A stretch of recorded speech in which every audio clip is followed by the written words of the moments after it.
नाज़रीन अस्सलाम वालेकुम। सियासत टीवी के खुसूसी प्रोग्राम खबर ख्याल में आपका खैर मकदम है। मैं मोहम्मद रियाज अहमद और मेरे साथी सैयद सज्जादुल हुसैन। अस्सलाम वालेकुम नाज़रीन। हमेशा की तरह आपके सामने अहम खबरें लिए हाजिर हुए हैं। नाज़रीन, जैसा कि आप जानते हैं कि हम जो खबरें आपके सामने पेश करते हैं वो कल के अखबारात की सुर्खियाँ बनती हैं।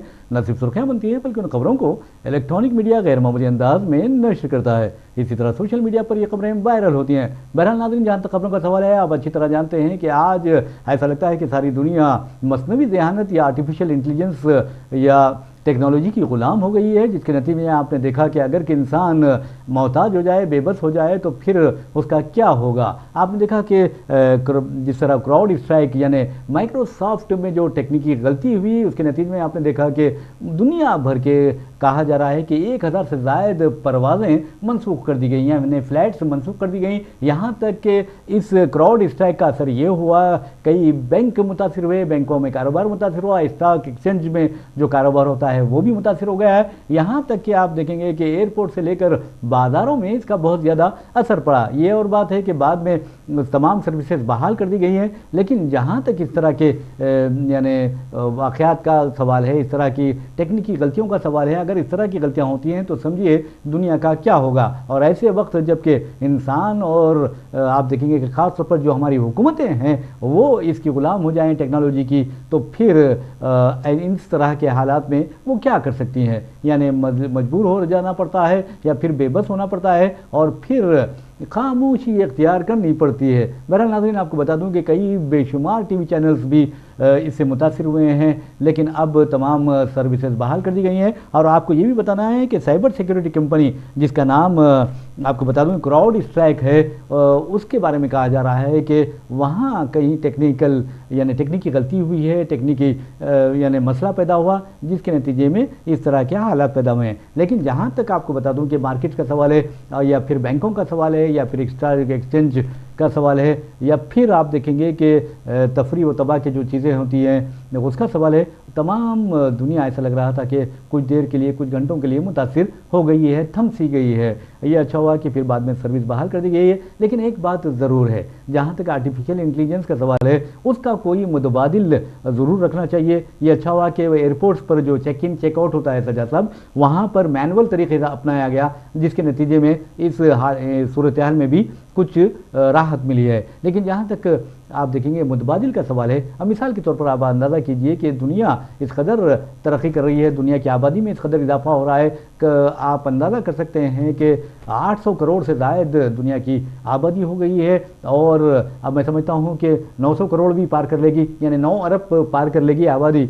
तो इस आबादी में अगर आर्टिफिशियल इंटेलिजेंस का अगर हम जायज़ा लें तो पता चलेगा कि अब आने वाले दिनों में आर्टिफिशियल इंटेलिजेंस के ज़रिए ही जंगों का फ़ैसला होगा। आप ये नहीं कह सकते कि फ़लाँ अमेरिका सुपर पावर है या चीन सुपर पावर है या रूस सुपर पावर है या कोई दूसरे ममालिक सुपर पावर है, बल्कि आप जिसके पास आर्टिफिशियल टेक्नोलॉजी होगी, आर्टिफिशियल इंटेलिजेंस होगी, वही सुपर पावर होगी, चाहे वो एक छोटा सा मुल्क क्यों ना हो रकबे के लिहाज से। तो कहने का मतलब ये है कि आपने देखा कि जब जंगें होती हैं तो दबावों का इस्तेमाल किया जाता है, मिसाइल्स का इस्तेमाल किया जाता है, रॉकेट्स का इस्तेमाल किया जाता है, बमों का इस्तेमाल किया जाता है। लेकिन आप अंदाज़ा कीजिए, अब तो ड्रोन्स का भी इस्तेमाल किया जा रहा है। लेकिन आने वाला वक्त ऐसा है कि मैदान जंग नहीं रहेंगे, बल्कि आप अंदाज़ा कीजिए कि मैदान जंग कंप्यूटर लैब्स में तब्दील हो जाएंगे और जिसका टेक्नोलॉजी में दम होगा वही फातेह होगा, वही सुपर पावर होगा। तो बहरहाल हम चलते हैं सज्जा साहब से और पूछते हैं कि सज्जा साहब, अस्पतालों, मार्केटों, टीवी चैनल से लेकर बैंकों, उसके जो हालात आज ख़राब हुए, तो क्या आप समझते हैं कि दुनिया को आर्टिफिशियल इंटेलिजेंस का मुतबादिल इख्तियार नहीं करना चाहिए? बिल्कुल, देखिए ये एक नविश्ता दीवार है। आज जो है दिन में खबर आती है अचानक कि जो है जो मतलब है कि स्विट्ज़रलैंड में जो की कंपनी है जो सर्वर चलाती है, जी जी, क्राउड स्ट्राइक जिसका नाम जी है, वहाँ जो है कुछ नुक्स पैदा हो जाते हैं, जिसके नतीजे में माइक्रोसॉफ्ट के सर्वर काम करना बंद कर देते हैं। तो पहले तो जो है ये एक हंगामा बपा हो गया था पूरी दुनिया में, जो है ऐसा मालूम हो रहा था जैसे ज़िंदगी मफलूज होकर रह गई। तैयारे ज़मीन पे आ गए, जो उड़ान भरने वाले थे वो उड़ान भर नहीं पाए। जो है हवा में थे उनको लैंडिंग की इजाज़त नहीं मिल पाई, क्योंकि सारा का सारा निज़ाम जो है अब कंप्यूटर से जोड़ दिया गया है। आप जो है तैयारा हवा में चलाते हैं तो रेडार से गुजर रहा है तो तैयारे का सारा निज़ाम कंप्यूटर से जुड़ा है। उसको कहाँ जाना है, क्या करना है, कैसे ज़मीन पे आना है, कैसे उड़ान भरना है, कैसे लैंड करना है, कहाँ हवाई पट्टी है, हवाई पट्टी जो है कितने मिनट पे आएगी, कितने मीटर पे आएगी, कितने सेकंड पे उसको जो है ज़मीन को छूना है, हर चीज़ का हिसाब आज कंप्यूटर दे रहा है। इंसान जो है ऐसा मालूम होता है कि पूरी तरीके से अपने आप को मफलूज करने लगा है। अब इंसानों के हाथ से जो है ये सारे काम निकलते जा रहे हैं। देखिए आपको याद होगा 1 साल पहले ही जो कंप्यूटर के दुनिया के जो है बादशाह कहलाते हैं, मार्क ज़करबर्ग है, एलन मस्क है, इन्होंने कहा था, इंतबा दिया था कि ये जो A1 का जो सिलसिला शुरू हुआ है, AI का सिलसिला, आर्टिफिशियल इंटेलिजेंस का जो है ये तारुफ जो कराया जा रहा है ये कंप्यूटर की दुनिया में, जिसे एक इनकलाब कहा जा रहा है, आने वाले दिनों में ये इनकलाब एक खौफनाक सूरत इख्तियार कर लेगा। और ये सूरत इतनी खौफनाक होगी कि ये आलम इंसानियत की तबाही का बायस बनेगी। हज़ारों करोड़ों की तादाद में लोग बेरोज़गार हो जाएंगे, करोड़ों की तादाद में लोगों को जो है पूरी तरीके से काम मिलना बंद हो जाएगा, लोग बेकार हो जाएंगे, मशीनें काम करने लगेंगी, जिसके नतीजे में जो लोग बेकार हो गए हैं वो जो है जराइम की तरफ बढ़ने लगेंगे। बहरहाल जो कुछ भी हो, आज हम इस दौर में दाखिल हो चुके हैं। हमारा मोबाइल 1 मिनट के लिए अगर बंद होता है तो हम बेचैन हो जाते हैं। हाल ही में आपने भी देखा होगा कि फेसबुक ने अचानक काम करना बंद कर दिया था, तो लोग जो है अचानक हैरान और परेशान हो गए थे। खैर ये तो जो है एक आपकी एक्टिविटी की जो है बात है, लेकिन जब कंप्यूटर काम नहीं करता, जैसे कि आज की बात है, ये जो वाक़या हुआ है, इस वाक़ये में अचानक कंप्यूटरों ने काम करना बंद कर दिया तो तैयारे एयरपोर्ट मुतासिर हो गए, एयरपोर्ट पे काम मुतासिर हो गया, सारी फ़्लाइटें मनसूख कर दी गई, बैंक में काम मुतासिर हो गया, सारा बैंकारी निज़ाम ठप होकर रह गया, अस्पतालों में काम मुतासिर हो गया, कई ऑपरेशन जो है कंप्यूटर से कंट्रोल किए जाते हैं वो मनसूख करने पड़े। फिर जो है हम देखते हैं कि जहाँ जहाँ कंप्यूटर, देखिए सबसे ज़्यादा ये जो असरात हुए हैं इसके ये तरक्की याफ्ता ममालिक में हुए, यूरोपीय मुल्कों में। आज इंडिया भी जो है ख़ास तौर पे IT के शोबे में अपना जो है मकाम रखता है, इसलिए इंडिया भी इसमें मुतासिर हुआ। मुतासिर कौन नहीं हुआ? वो मुल्क जहाँ पे अभी जो है तरक्की नहीं है, जहाँ का निज़ाम अभी कंप्यूटर से जुड़ा नहीं है, जहाँ कंप्यूटर की इतनी जो है आला सलाहियतें या फिर इतनी आला टेक्नोलॉजी अभी मैसर नहीं है छोटे छोटे मुल्कों को, वहाँ कुछ नहीं हुआ, वो लोग मज़े में थे। लेकिन जो कंप्यूटर से लैस हैं, कंप्यूटर की आला टेक्नोलॉजी से लैस हैं, जो कंप्यूटर पे पूरी तरीके से डिपेंड है, जो फ़ख्र करते हैं कि हमारे पास इतने असरी कंप्यूटर हैं, हम आर्टिफिशियल इंटेलिजेंस के जरिए जो है सारी दुनिया को जो है हम जोड़ सकते हैं, तोड़ सकते हैं, वो लोग आज परेशान होकर रह गए। सिर्फ चंद घंटों में जो है सारी दुनिया का निज़ाम दरहम होकर रह गया था। यकीनन ये नविश्ता दीवार है, आपने भी जो है जो कहा है कि ये जो निज़ाम है ये जो है इंसानियत के लिए ख़तरनाक होता जा रहा है, तो यकीनन ये नविश्ता दीवार है इंसान के लिए कि कहीं इंसान मफलूज तो होकर नहीं रह जाएगा इनके हाथों। मोहताज तो हो ही गया है इंसान, पूरी तरीके से कंप्यूटर का आज इंसान मोहताज हो गया है, कहीं ये मोहताजी इंसान को पूरी तरीके से तबाह ना कर दे, ये सवाल आज पैदा हुए हैं और ये मुसलसल पैदा होते रहेंगे। बिल्कुल आपने सही कहा है। बहरहाल नाज़रीन, आपको बता दूं, जहाँ तक मैंने आपको बताया है कि जहाँ तक आर्टिफिशियल इंटेलिजेंस यानी मसनवी ज़हानत का सवाल है, मसनवी ज़हानत का हाल ये हो गया है कि अगर आप हॉस्पिटल्स में देखेंगे वहाँ रोबोट्स खिदमत अंजाम दे रहे हैं, होटल में जो हैं आप वहाँ पर रोबोट्स सर्व कर रहे हैं लोगों को, और आप ये भी देखेंगे कि कई सरकारी दफातर में रोबोट्स आपको दिखाई देंगे। हद तो ये है कि खेतों में भी रोबोट्स काम करते नज़र आएंगे। ख़ासतौर पर हमारे पड़ोसी मुल्क चीन में इस तरह की बहुत ज़्यादा खिदमत ली जा रही हैं, और यहाँ तक कि गाड़ियाँ जो है वो भी रोबोट्स चला रहे हैं। तो ऐसा लगता है कि आने वाले दिनों में जो फ़ौज होगी, फ़ौज में भी भर्ती इंसानों की नहीं की जाएगी, बल्कि रोबोट्स मैदान जंग में उतरेंगे और फिर वो वहाँ क़त्ल व गारतगिरी का बाजार गर्म कर देंगे। और आपको यही बता दूं कि देखिए जहाँ तक इंसान का सवाल है उसमें इंसानियत होती है, उसमें जज्बात होते हैं, उसमें एहसासात होते हैं और यकीन मानिए कि उसमें हमदर्दी होती है, मोहब्बत होती है, मुरव्वत होती है। लेकिन रोबोट को जब मैदान में उतारा जाएगा तो उसके पास ना कोई हमदर्दी है, ना कोई मुरव्वत है, ना कोई मोहब्बत है, ना कोई जज्बात है, ना कोई एहसासात है। ऐसे में तबाही व बर्बादी यकीनी हो जाएगी और ये तबाही व बर्बादी इंसानियत की होगी। और आपको ये भी बता दूं कि जैसा कि सज्जाद साहब ने एक अच्छी बात कही है कि वो लोग मुतासिर नहीं है, वो ममालिक मुतासिर नहीं हुए जहाँ पर बहुत ज़्यादा इंफॉर्मेशन टेक्नोलॉजी का इस्तेमाल नहीं है। लेकिन अब तो मैं समझता हूँ कि कोई ऐसा मुल्क नहीं बचा होगा जहाँ इंफॉर्मेशन टेक्नोलॉजी का इस्तेमाल नहीं हो रहा होगा। और आपको ये बता दूँ कि 2017 में भी इस तरह का हमला हुआ था, साइबर अटैक हुआ था, जिसके नतीजे में दुनिया में उथल पुथल मच गई थी और ख़ास तौर पर जो एयरपोर्ट्स हैं यानी शहरी सिविल एविएशन जो इंडस्ट्री है वो बहुत ज़्यादा नुकसान से दो चार हुई थी। और अब भी ऐसे ही हालात लग रहे थे, लेकिन आपको बता दूं कि ये मसला हल कर लिया गया है, सर्विसेज बहाल हो गई हैं। और एक अहम बात ये भी है कि माइक्रोसॉफ्ट के जितने कंप्यूटर सिस्टम इस्तेमाल करने वाले ऑर्गेनाइजेशंस हैं या इदारे हैं या हुकूमतें हैं वो इस हमले से मुतासिर हुई हैं, यानी इस नक़्स से मुतासिर हुई हैं। चलिए बहुत अच्छा हुआ कि अब ये मसला हल कर लिया गया है। लेकिन आपको बता दें कि एक खबर की तरफ हम आपको लिए चलते हैं और उस खबर का ताल्लुक़ है आसाम से। आसाम में आप अच्छी तरह जानते हैं कि मुसलमानों की अच्छी खासी आबादी है, लेकिन वहाँ ऐसा लगता है कि चीफ मिनिस्टर आसाम बेचारे हेमंता बिस्वा शर्मा, ऐसा लगता है कि वो बेचारे बहुत ज़्यादा ऐसा से कमतरी का शिकार हो गए हैं। उन्हें फिक्र हो गई है कि मुसलमान आखिर क्यों इतने बच्चे पैदा करते हैं और मुसलमानों की आबादी में बहुत तेज़ी से इजाफा हो रहा है और हर 10 साल में मुसलमानों की आबादी में 30% का इजाफा हो रहा है रियासत आसाम में, जबकि उनका दावा है कि हिंदुओं की आबादी में हर 10 साल में 16% का इजाफा हो रहा है। और वो सोचने पर मजबूर है कि आखिर करें तो क्या करें। बहरहाल वो यानी जो बच्चे पैदा नहीं कर सकते उन्हें बच्चे पैदा करने के काबिल बनाने के बजाय वो ये कह रहे हैं कि हमने मुसलमानों के जो पॉपुलेशन ग्रोथ है उसे कम करने के इक़दाम किए हैं और आइंदा भी करेंगे। तो बहरहाल ये बेचारे ऐसे हैं कि इन्हें मुसलमानों के नाम से, मुसलमानों के इलाके से बहुत ज़्यादा चिढ़ है, मुसलमानों की आबादी से बहुत ज़्यादा चिढ़ है। इनका कहना है कि 2041 तक आसाम मुस्लिम अक्सरियती रियासत बन जाएगी। बहरहाल आपको बता दूं कि कल भी इन्होंने बयान दिया था कि आसाम की जो आबादी है उसमें जुमला आबादी का 40% हिस्सा मुसलमानों पर मुश्तमिल है। यह बहुत ख़तरनाक बात है। अरे मेरे भाई, अगर 40% मुसलमान हैं तो फिर आप किस तरह कुर्सी चीफ मिनिस्ट्री पर पहुंचे, ये सोचने वाली बात है। क्या आपने कुछ बदगुमानियाँ की है? क्या आपने इंतखाबी अमल में कुछ हेरा फेरी की है? क्योंकि अगर 40% मुसलमान हैं तो फिर उनका इख्तिदार क्यों नहीं है, ये सोचने वाली बात है। इसका मतलब ये है कि आपने हेरा फेरी की है या फिर मुसलमानों पर जुल्म व ज़्यादती की है, मुसलमानों के साथ नाइंसाफ़ी की है। और आप ये देखेंगे कि ये बेचारे इस कदर परेशान रहते हैं मुसलमानों से कि मसाजिद को ये निशाना बना रहे हैं, मदारिस को ये निशाना बना रहे हैं, मुस्लिम तालीमी इदारों को ये निशाना बना रहे हैं।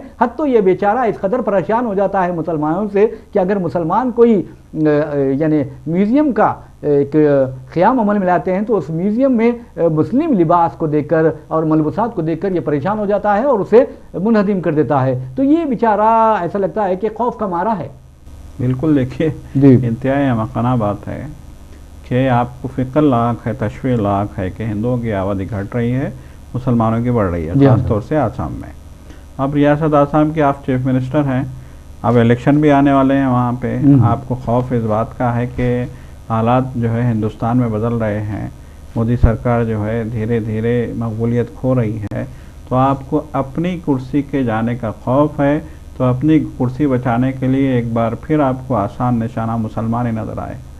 अभी जो महाराष्ट्र में हो रहा है वहाँ भी तो दिसंबर में इलेक्शन का स्टंट। अब आपको ना लोगों को रोज़गार देने का ख्याल है, ना लोगों की परेशानी दूर करने का ख्याल है, ना लोगों की महंगाई दूर करने का ख्याल है, ना पेट्रोल की कीमतें कम करने का ख्याल है, ना गैस की कीमतें कम करने का ख्याल है।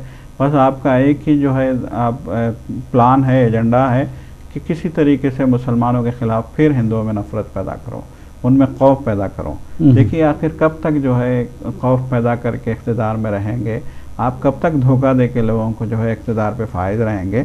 अगर आप वाकई ईमानदार होते, अगर आप वाकई जो है अवाम के हमदर्द होते तो आज आपको ये सब बोलने की, ये तमाशा करने की ज़रूरत नहीं होती। आपकी मकबूलियत इंतहा पे पहुँची होती। 5 साल में आपने अवाम के लिए कुछ नहीं किया। आज 18 जो ज़िले हैं आसाम के पानी में डूबे हुए हैं। वहाँ लोगों के पास ना खाना है, ना पानी है, सड़कों के किनारे जहाँ ज़रा ज़रा सूखा है, जहाँ ज़मीन ज़रा जहाँ पानी नहीं पहुँचा है, वहाँ पे वो लोग जो है पड़े हुए हैं मजबूर लाचार हालत में, ना उनके पास पानी है ना खाना है। और हर शख्स ये बोल रहा है कि हुकूमत ने हमारी राहत के लिए कोई काम नहीं किया। जी जी। आप अगर ये धंधा करने के बजाय वो जो 18 अजला में लाखों, देखिए एक मोहतात एदाद शुमार तो ये बता रहे हैं कि 7 लाख लोग आज जो है सैलाब से मुतासिर हैं, आसाम बेघर हो गए हैं। बेघर हैं बिल्कुल, पूरे के पूरे गांव के गांव पानी में डूबे हुए हैं। आप तस्वीरें देखेंगे तो आपके रोंगटे खड़े हो जाएंगे। क्या गुर्बत है। पूरे के पूरे गांव पानी में डूबे हुए हैं। लोग सड़कों पे, पेड़ों पे, दरख्तों पे, ऊंचे जो है मचानों में, खलियानों में, जहाँ उनको ज़रा सूखा नज़र आया है वहाँ पे उन्होंने जो है अपना डेरा बना लिया है। लेकिन वो कह रहे हैं कि हम बच तो गए, हमारा खाना पानी का तो कम से कम इंतज़ाम करो। बहुत अफसोस की बात है। हुकूमत वो इंतज़ाम नहीं कर रही है। और ये आदमी चीफ मिनिस्टर है रियासत का, ये बैठ के कहता है कि मुसलमानों की आबादी बढ़ रही है, मेरे को बड़ी फिक्र है। वो 40% हो गए हैं। लोगों की भूख की फिक्र नहीं है, भूख की फिक्र नहीं है, लोगों की रोज़गार की फिक्र नहीं है, लोगों की परेशानी की मसाइब की फिक्र नहीं है। मुझे बड़ी फिक्र है कि मुसलमान बढ़ रहे हैं, इनकी आबादी पे कंट्रोल करने के लिए कुछ करना चाहिए। जी जी। इनकी सोच ये है, इनकी इनकी सोच यही है कि लोगों को, मुसलमानों के ताल्लुक से नफरत पैदा करो लोगों में और वोट लेके इक़्तिदार में रहो।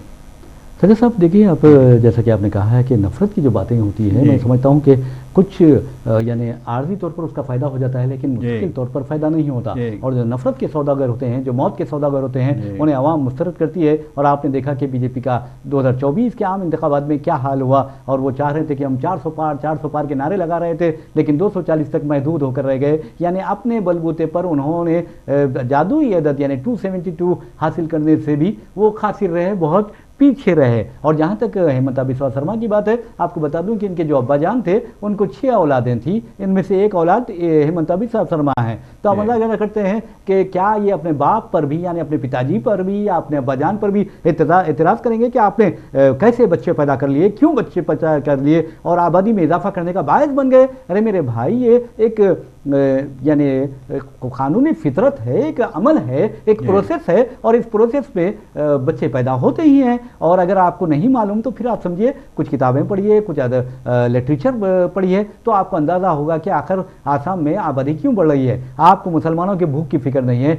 वहाँ के मुसलमान तालीमी तौर पर इंतहाई पसमानदा है, उनकी तालीमी पसमानदगी दूर करने के लिए आप इकदाम नहीं करते। और आप देखेंगे कि मुलाजिमतों में मुसलमानों का क्या हाल है, उन्हें मुलाजिमतें फराहम करने पर आपकी कोई तवज्जो मरकूज़ नहीं होती। हाँ, अगर मुसलमान के घर में कोई बच्चा पैदा हो जाता है तो आपको परेशानी होती है। आपको उसी तरह परेशानी जिस खामोश रहना चाहिए, जिस तरह आपके घर में 6 बच्चे पैदा हुए थे, यानी आपके भाई बहन, उस वक्त किसी ने ये नहीं कहा था कि बच्चे ज़्यादा पैदा हो रहे हैं। तो कहने का मतलब ये है कि ये फितरी अमल है और फितरी अमल का सिलसिला जारी रह सकता है। और ये साइकिल है, साइकिल हमेशा चलती रहती है एक अपने समत की जानिब। तो बहरहाल नाज़रीन, उन्होंने ये भी कहा है हेमंता बिस्वा शर्मा ने कि राहुल गांधी को तनकीद का निशाना बनाते हुए कि राहुल गांधी को पॉपुलेशन कंट्रोल ब्रांड एम्बेसडर बनाना चाहिए, और जिससे मुसलमानों की आबादी में कमी वाक़ई होगी। और क्योंकि मुसलमान राहुल गांधी की बात सुनते हैं। तो ठीक है, चलो आपने ये कहा है, लेकिन जो क़त्ल गारतगिरी का एम्बेसडर किसको बनाया जाए, इसका जवाब भी हेमंता बिस्वा शर्मा को देना चाहिए। नफरत का ब्रांड एम्बेसडर किसको बनाना चाहिए, इसका जवाब भी हेमंता बिस्वा शर्मा को देना चाहिए। मौत का सौदागर किसे होना चाहिए, इसका जवाब भी हेमंता बिस्वा शर्मा को देना चाहिए। और कमजोरों पर, मजलूम पर जुल्म करने के मामले में अगर ब्रांड एम्बेसडर मुकर्रर किया जाना चाहिए तो किसे मुकर्रर किया जाना चाहिए, इसका जवाब मैं समझता हूं कि हेमंता बिस्वा शर्मा अच्छी तरह जानते हैं। तो बहरहाल हम हर इंसान से मोहब्बत करते हैं, हर इंसान से प्यार करते हैं। ये नहीं देखते कि कौन हिंदू है, कौन मुसलमान है, बल्कि वो इंसान है। तो यकीन मानिए, आप उस इंसान से प्यार करना आपके लिए बहुत ज़रूरी है। तो बहरहाल सज्जा साहब, आप ये बताइए कि एक शख्स जो 6 भाई बहनों में से एक है, वो किस तरह दूसरों को आबादी पर कंट्रोल का दर्ज दे सकता है। देखिए, यही तो देखिए, मसला तो यही है कि ना आपको आबादी से कोई मतलब है, ना आपको अपनी रियासत के अवाम से कोई मतलब है। जी जी। ना आपको आसाम के मुसलमान से कोई मतलब है, ना आपको आसाम के हिंदू से कोई मतलब है, ना आपको सैलाब में डूबे मरते परेशान हाल लोगों से कोई मतलब है। आपको तो सिर्फ यही फिक्र खाई जा रही है कि अब जो है मेरा बीजेपी का जो है पूरा जो है हालत ख़राब है, लोग बीजेपी को गाली दे रहे हैं और बीजेपी का जीतना मुश्किल है, तो बीजेपी को जिताने के लिए फिर से जो है प्रोपेगेंडा शुरू कर दो। अब खौफ दिला रहे हैं। आप कह रहे हैं कि 40% हो गई है मुसलमानों की आबादी आसाम में और 2050 तक अक्सरियत में आ जाएंगे। जी जी जी। मतलब आप अजीब व गरीब मंतिक पेश करके जो है आप लोगों को खौफ दिलाना चाहते हैं और ये कहते हैं कि हम जो है आबादी पे कंट्रोल के लिए, मुसलमानों की आबादी पे कंट्रोल के लिए हम जो है कुछ प्लान करना जा रहे हैं। कुछ प्लान करने के बाद आप था प्रेस कॉन्फ्रेंस करके, प्रेस कॉन्फ्रेंस में सारी की सारी बात ये की गई है। भाई आपने प्रेस कॉन्फ्रेंस की थी तो आप कहना चाहिए था आपको कि आसाम में रोज़गार के लिए क्या आपके पास प्लान है। जी। आसाम के सैलाब ज़दा लोगों की जो नुकसान हुआ है, खड़ी फसलें तबाह हो गई हैं, मवेशी जो है मर गए हैं। लोगों का कहना है कि हमारा तो सारा का घर जो है, सारा का सारा घर पानी में बह गया। हमारे पास एक गाय थी, एक बकरी थी, 2-4 मुर्गियाँ थी जो हमारे जीने की जो है आसरा थे, ये सारे के सारे पानी के साथ चले गए हैं। अब तो हमारे पास कुछ भी नहीं है। तो उनके खाने के लिए, उनके रोज़गार के लिए, उनकी परेशानी के लिए क्या प्लान है आपके पास, ये आपको बोलना चाहिए था। लेकिन अफसोस के आसाम के लोगों की जो है फलाह बहबूद के लिए, आसाम के लोगों की मदद के लिए आपके पास कोई प्लान नहीं है। आपके पास बात है तो सिर्फ ये है कि मुसलमान ज़्यादा जो है बच्चे पैदा कर रहे हैं, मुसलमानों की आबादी बढ़ रही है और हम इसको जो है कंट्रोल करेंगे। बस इस बुनियाद पे आप इलेक्शन लड़ने जाएंगे तो फिर आपका हाल तो बुरा होने वाला है। बहरहाल आपको बता दूं कि जहाँ तक आसाम के चीफ मिनिस्टर हिमंता बिस्वा शर्मा का सवाल है, वो बकवास ज़रूर करते हैं और ऐसा लग रहा है कि उनके दरमियान और योगी के दरमियान और अमित शाह के दरमियान हिंदुत्व को सबसे ज़्यादा इंतहा पसंद कौन है उसका मुकाबला चल रहा है। यानी मुसलमानों के खिलाफ कौन ज़्यादा बकवास करता है, मुसलमानों के खिलाफ कौन ज़्यादा नफरत का इजहार करता है, उसका मुकाबला इन तीनों के दरमियान चल रहा है, ऐसा लगता है। और इसमें आप अंदाज़ा कर सकते हैं कि इंतखाबी मुहिम के दौरान वज़ीर-ए-आज़म नरेंद्र मोदी की भी तकारीर को शामिल कर लिया जाए तो वो भी इस मुकाबले में शामिल होते हैं। लेकिन आप देखेंगे कि नेक्स्ट ईयर 75 ईयर्स के हो जाएंगे और हो सकता है कि वो उन्हें सबकदोश कर दिया जाएगा, क्योंकि ये उसूल उन्होंने बनाया है। और आप ये भी अच्छी तरह जानते हैं केजरीवाल ने भी ये बात कही है कि आइंदा साल मोदी वज़ीर-ए-आज़म नहीं रहेंगे। तो बहरहाल भाई ये ज़िंदगी का सवाल है, किसी की ज़िंदगी रहती है, किसी की नहीं रह सकती। तो बहरहाल हम आपको बताते हैं कि हिमंता बिस्वा शर्मा को उत्तर प्रदेश का एक ज़िला है और सिद्धार्थ नगर, वहाँ के छोटे छोटे मासूम जिनकी उम्रें है 8 से लेकर 10 साल, उन बच्चों से सच्चाई का सबक सीखना चाहिए। कहते हैं बच्चे मन के सच्चे होते हैं और यकीन मानिए अगर बच्चों की मुस्कुराहट दिखें तो आपको उनके करीब जाने और उनसे यानी मोहब्बत से पेश आने का दिल में जज्बा पैदा होता है। तो बहरहाल आपको बता दूं कि उत्तर प्रदेश के इस ज़िले में एक पुजारी ने, ये वाक़या तो हो चुका है लेकिन आपको बताने का मकसद ये है कि बच्चे किस तरह मन के सच्चे होते हैं। और हमारे जो पॉलिटिशियंस हैं जो नफ़रत का सौदागरी करते हैं, नफ़रत की सौदागरी करते हैं, उन्हें इन बच्चों से सबक लेना चाहिए। कि वहाँ के पुजारी ने, आपको बता दूं जिसका नाम कृच राम है, उसने 2 मुस्लिम नौजवानों को फंसाने के लिए, उनके खिलाफ मुकदमा दर्ज करवाने के लिए और उन्हें जेल भेजने के लिए खुद गणेश जी की मूर्ति अपने हाथों से तोड़ी और फिर पुलिस में शिकायत दर्ज करवाई कि इन 2 मुस्लिम नौजवानों ने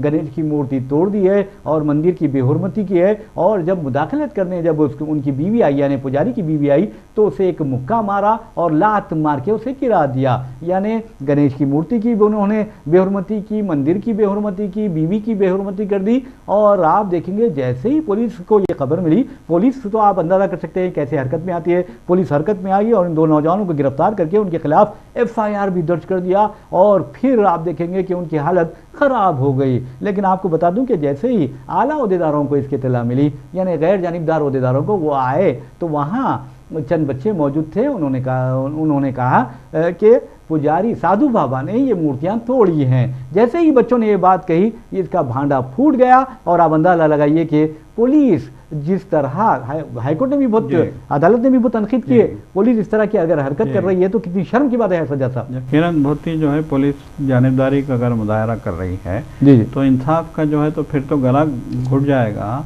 पुलिस ने एक मामले को छुपाने के लिए बेकसूर नौजवानों को मुल्ज़िम बना दिया, तो ये तो बहुत अफसोस की बात है। जी। देखिए जिस मुल्क से इंसाफ उठता है उस मुल्क के जो है हालात बेहतर होंगे, इसकी कोई जो है गारंटी नहीं दे सकते। जी। हमेशा कहा गया है कि जहाँ से इंसाफ उठ जाएगा वहाँ उसकी जो है फिर मौजूदगी की कोई गारंटी नहीं रहती।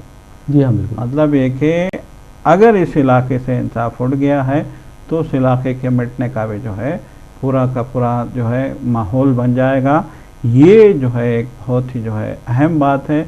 अगर ये अहम बात बीजेपी या फ़िरका परस्त या फिर जो है जो भी जो है हुकूमतों में बैठे हैं, साहब इक़्तिदार हैं, वो अगर ये बात समझ नहीं पाए तो फिर वो कभी भी जो है अपने आप को भी बचा नहीं पाएंगे और जो है उन इलाकों को भी बचा नहीं पाएंगे। बिल्कुल आपने सही कहा है। वैसे भी नाज़रीन उत्तराखंड से भी खबर आ रही है, लेकिन हम आपको चूँकि वक्त हो चुका है उसके बावजूद भी हम इस खबर पर कल तबसरा ज़रूर करेंगे। वो ये है कि उत्तराखंड में गुज़िश्ता साल जून में आप देखेंगे कि एक 14 साल लड़की के यानी हिंदू लड़की के अगवा के इल्ज़ाम में एक मुस्लिम नौजवान और एक उसके दोस्त हिंदू नौजवान को गिरफ्तार किया गया था और लड़की ने इल्ज़ाम आयद किया था कि इन्होंने मुझे अगवा करने की कोशिश की थी। और आप देखेंगे कि हालिया अरसे के दौरान अदालत में इस लड़की ने बयान दिया कि पुलिस ने उस पर दबाव डाला, उसको अजियतें दी, उसे हिरासा किया, टॉर्चर किया और कहा कि तू ये कह है अदालत में कि इन्होंने इन दोनों नौजवानों ने मेरे साथ जिनसी हिरासा नहीं किया और अगवा करने की कोशिश की, किडनैप किया। तो आप अंदाज़ा कीजिए कि उस लड़की ने कहा कि मैंने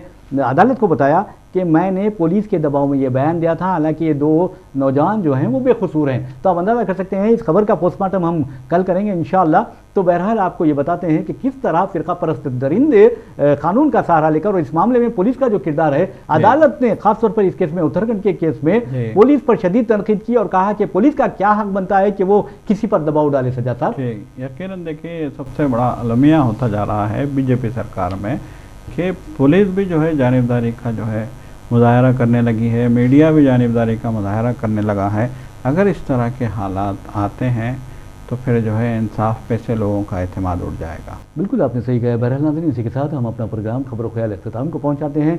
अपने मेज़बान मोहम्मद रियाज अहमद और मेरे साथी सैयद सज्जादुल हसनैन को इजाज़त दीजिए। इंशाअल्लाह फिर मुलाकात होगी, फिर बात होगी। तब तक के लिए अल्लाह हाफ़िज़, खुदा।